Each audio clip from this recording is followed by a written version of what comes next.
nothing. There are a million moves. There are a million moves. Just play rook b4. White cannot make a progress. Let me again reload the board.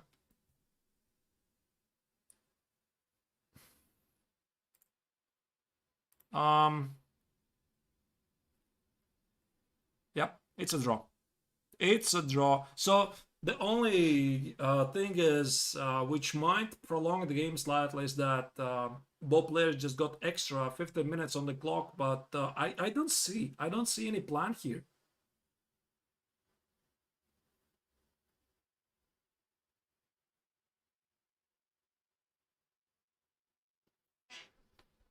The question is, how long is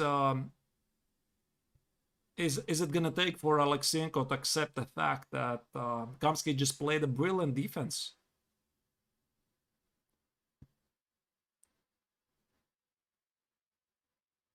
So again, let's go back to this critical moment. What a moment. So here, after g3, g4 was played by the American Grandmaster, with the idea that after g takes, b4, we simply reach to probably a drawn endgame, although I'm not 100% sure. But I guess he calculated better. After h takes, I guess this was a surprise to Kirill because he was expecting only h3, I think so. And after h takes, suddenly it's the same, but black blocks the pawns.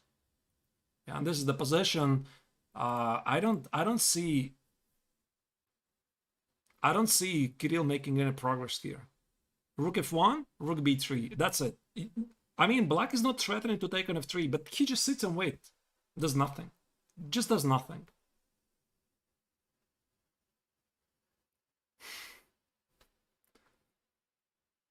So I can only go back to this moment. Maybe the final chance for White to try something was g takes.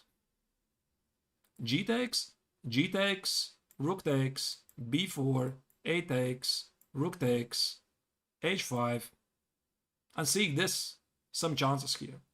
King g7, h6, king h7. Now this is my best bet. If he had some chances, they were here. I don't know if this is a draw. I mean, I don't know. It normally should be a draw, f and h pawn, but with the king already behind the pawn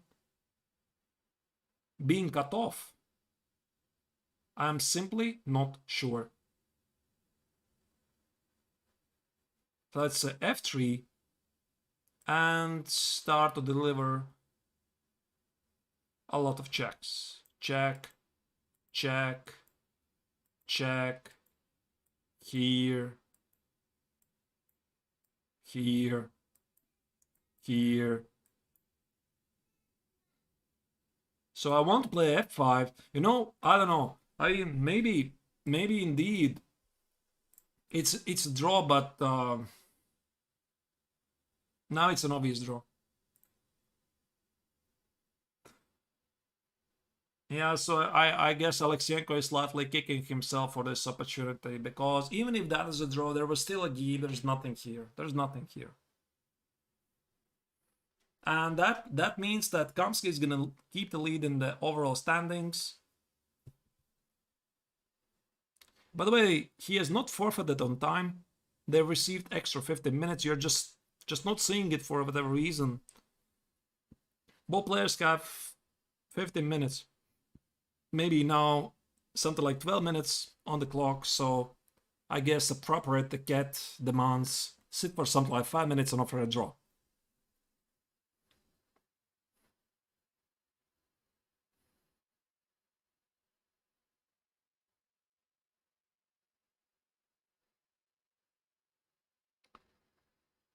Maybe the final chance Alexyenko is going to try to push the g-pawn.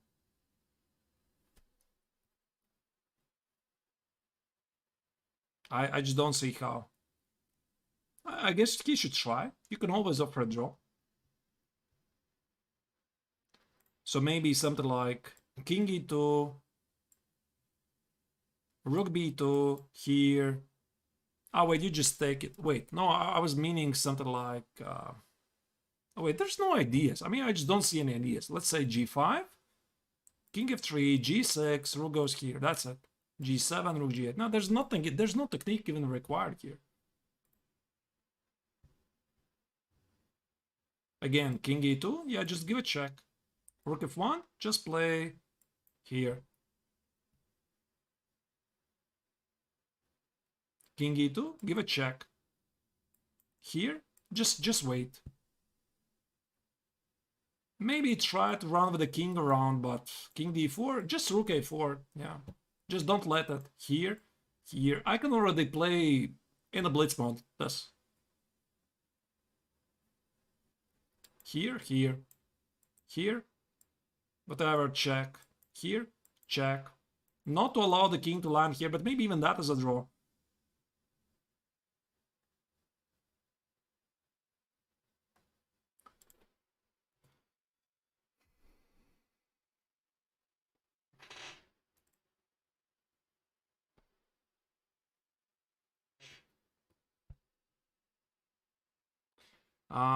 Yeah. I see there's an incoming raid from GM Danny. Thank you for the raid.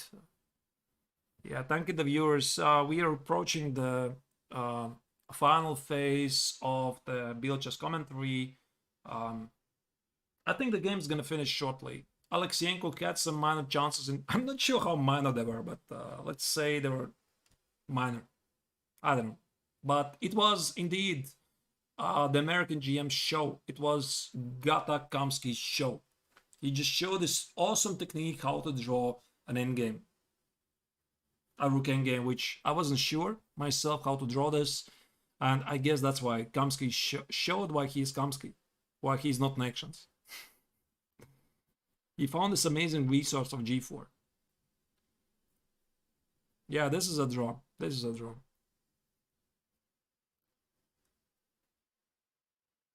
I think as soon as Kamsky is going to approach the board, Kirill is going to offer a draw. Rook f1, rook b3, draw offer.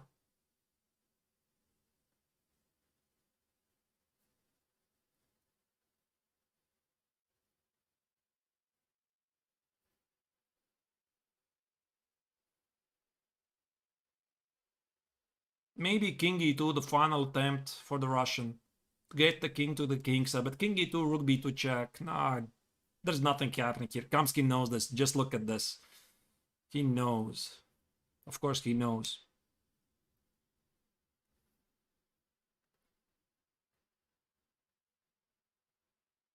King c2 doesn't change anything. King c2, rook a3, or rook e3. There's no ideas here for white. Maybe... Wait. Maybe rook f2. Rook f2 and try to get the king to the first rank. But even rook f2 doesn't change anything. Just whatever. Just play here. And just don't allow the king to land here. Just wait. Just wait.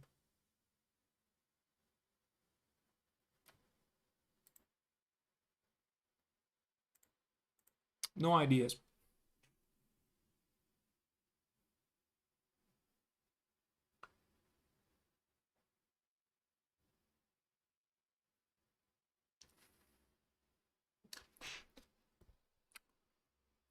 I was planning to finish the stream early, but I think we're gonna wait for Kamsky to finish the game. Should be in a minute.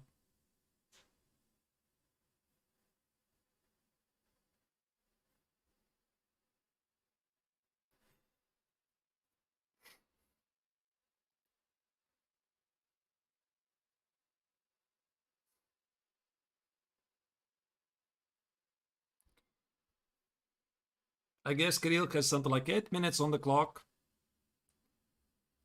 I don't see exactly how much he has, because after 60 moves they receive 15 minutes. Yeah, you know, you can see the look. You can see the look. There's no reason for Kirill to be unhappy. He still keeps the second place overall. He had some chances. He played a good game today. So he did everything he could. Maybe there were some minor chances with this G takes on h4. But there's no reason for the Russian player being happy.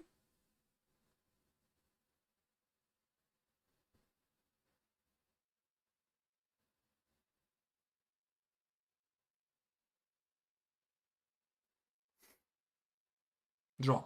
Yes. All right. Yeah, big respect to both players, but it was really a Gata show. It was really Gata show because he showed this amazing technique in the Rook game. Being down a pawn, he sacrificed the second pawn, so that's why you should study Rook games, people. Don't focus too much on openings, solely on openings. Study Rook endgames, study the 100 endgames you should know, study the Mark Dvoretsky's endgame manual. Just improve, and you're going to be understanding motives like Gata Kamsky's game. So let me check if there's going to be interview. Very short. Maybe the players are tired. So today we had how many draws we had? Just a sec. Let me maybe show you the results of today. Wait, I'm gonna reload the board. Okay, it's still not showing here, but as you can see, Noah Studer played an amazing game today with the black color beating one of the strongest French players, Maxime Lagarde. Kirill Alexeyenko against Gata Kamsky just finished in a draw. Boris Gelfand played really nice Catalan game with the white color, outplaying the young 16 years old German star Winston Kiemer, and Alain Pichot was slightly struggling with white color against Arin Nichal, but managed to save it. Maybe. Just a second. Let me check it.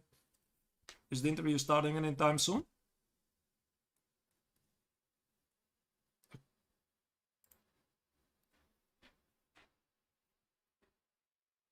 All right. So there's going to be an interview. I at least I hope so. So Angelika Volkova is on the site in Biel. She is organizing interviews with the players. I hope they're gonna arrive. So there's a good chance both of them could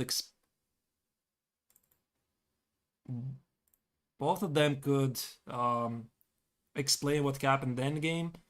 I was really impressed by Kamsky's endgame. Maybe he could explain slightly how he found it. By the way, Angelika, if you hear me, you can ask Gata, was he sure about after G4, G takes and H4, is that a draw? I was not sure.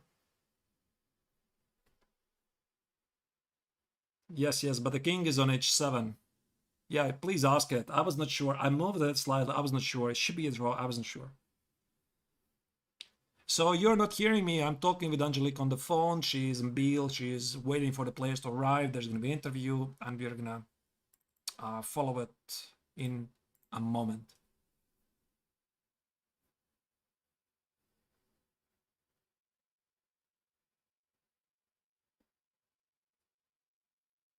Yeah, maybe let me, in the meantime, show you the standings. So the current standings are as follows. Gata Kamsky has 18 points. Draw today, a very tough game. Excellent opening technique against Kirill Alexeyenko. Sarynikal is still in the third place with 13 points. And Maxime Lagarde, Alain Pichot share the fourth place.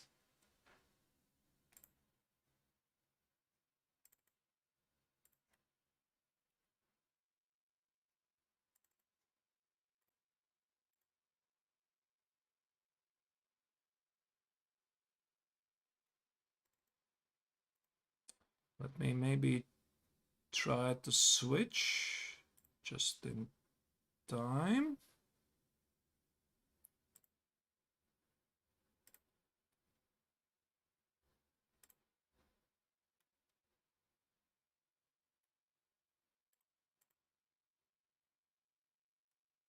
Against Gata Kamsky. It was the longest game today. It was 6 hours, I believe, or even more. So maybe we would go briefly through some key moments of the game. Out of the opening, it felt like white was better. And yeah, definitely it was like a slightly better position for me. I think yeah, the first maybe key decision for black is to choose between b5 and b6. because after b5, when I took on d5, took the square on c5 is quite weak, and at that point, as it was in the game, I managed to transpose my knight on c5. Yeah, maybe next.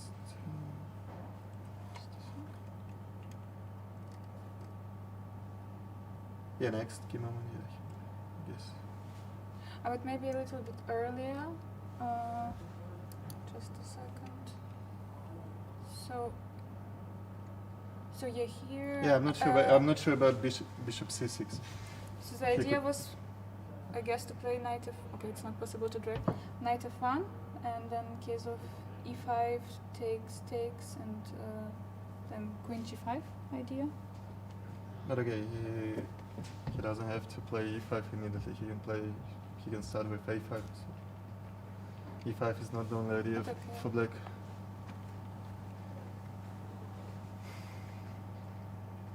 Yeah, this is quite forced. Exactly, yeah. Yeah, after knight e4. Other option for black was to play bishop a8. Bishop 8. Yeah, unfortunately it's not. Yeah, Okay, not possible to drag bishop 8, yeah, f4, e4, and g4, and I think this position is close to big advantage. And do you think it was necessary to push d4 here? Maybe black could just pass. Yeah, after knight knight e7 I will play f4. I Mhm. think this is just bad for black, because probably I have to. Yeah, probably has to play e4. Yeah, strategically it looked not yeah, so. and that line which I talked about. Yeah, 4, e4, knight e4, bishop a8, and g4. So this is just. Yeah. Yeah, after d4 I had an extra pawn, but of course he got some compensation due Maybe to. also here to take immediately with a knight, so that there is no bishop f7. Yeah, but okay, the bishop will go immediately on d5, so it's not a big difference. To be honest, I was thinking about playing something like rook d1 or rook e4. I didn't want to. I wanted to keep his knight on b8, so probably it was smarter than I played. And then rook cannot enter on second rank? Yeah, but I always have something like rook d8 because, well, black pieces are on the last Yeah. line. It could be better. Yeah, he got some counterplay, and I really didn't see what I do. More probably I have to change the position of my knight on d4 because bishop on d5 is very strong. And it's not so easy to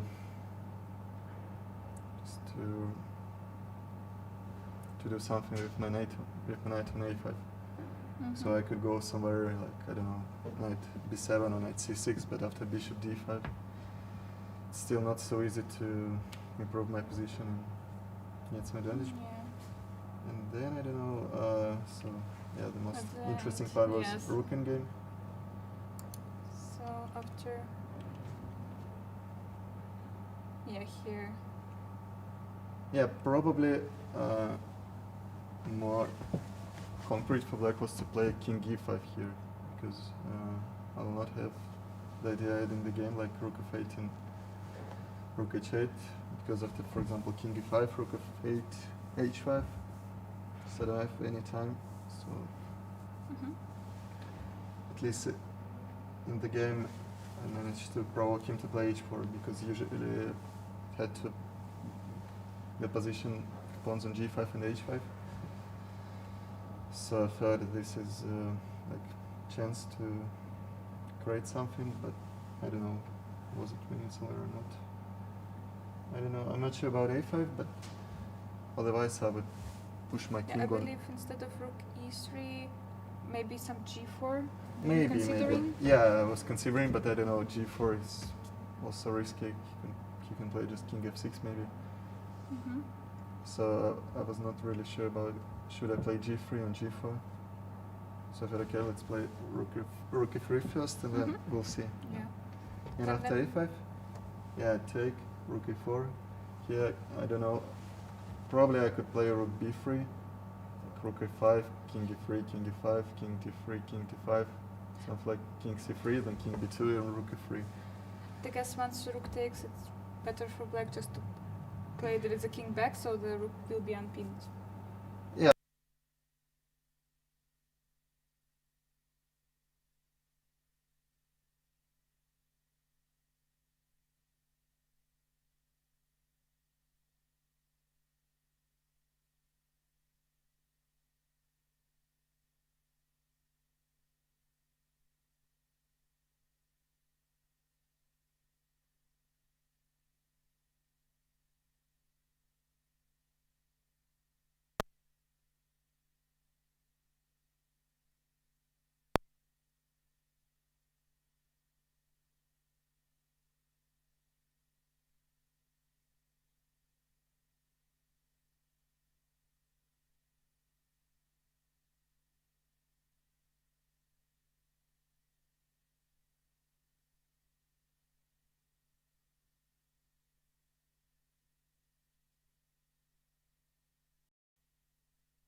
Okay, we didn't miss much from the remaining of the interview. I apologize for missing the audio. Um,